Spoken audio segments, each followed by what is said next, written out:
Good evening, my dear brothers and sisters, and also to those who are joining us through our live streaming. Jesus said in our gospel today, "You have heard it was said, an eye for an eye and a tooth for a tooth. But I say to you, do not resist one who is evil." When people hurt us, when we have enemies, when others cause us harm, when people inflict pain in us, how do we react? Common reaction is, Father, revenge, gantihan, vengeance, justice, hatred, or get even to what the person does to me. Sa Tagalog pa, lintik lang ang walang ganti, Father. That's how common human reaction, and that's the common thing to do in this world. We build walls to those who cause us pain, to those who we considered as our enemies, not bridges of reconciliation, forgiveness, and love. We build walls rather than bridges to them. In our gospel today, we could see how Jesus approached this common question of just retribution or vengeance with a surprising revelation of God's intention of how we should treat others, especially those who hurt us, mistreat us, those who cause us harm, those who persecute us, those who considered as our enemies. When Jesus spoke about God's law, He did something that no one had done before. Binago ng Diyos ni Jesucristo ang perspective kung paano natin tratuhin ang ating mga kaaway at mga taong nakasakit sa atin. Jesus gave a new standard on the requirements of justice. Kung ang justice is giving what is due to the person, but for Jesus, He always based it on the law of love and freedom. Jesus transformed the requirements of the law of just retribution with patience and loving kindness. He also makes clear that there is no room inside a man's heart for retaliation and revenge. Jesus challenged us that we must not only avoid returning evil for evil, but we must seek the good of those who wish us ill.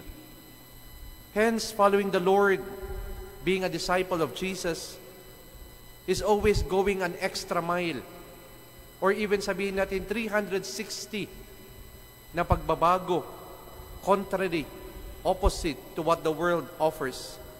If the world offers vengeance and revenge to those who hurt us, Jesus calls for forgiveness and compassion.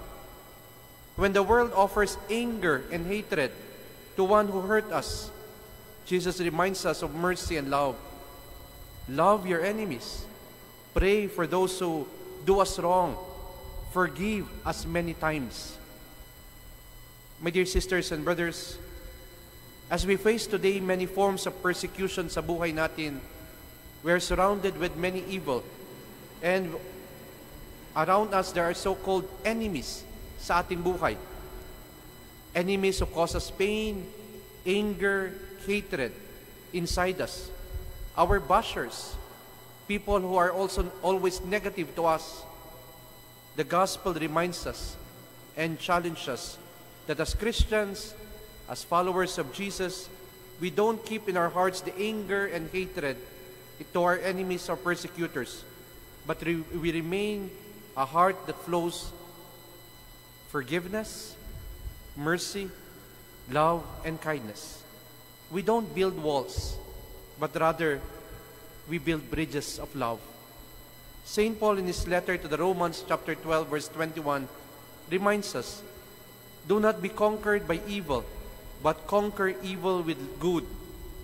The only way to arrest the cycle of violence is by invoking the greatest power that conquers all. The greatest power that conquers all, and that is love.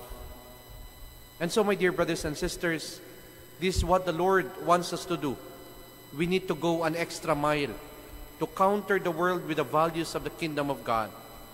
Even be instrument of God's love and grace to those who hurt us, even that person does not deserve the grace of God.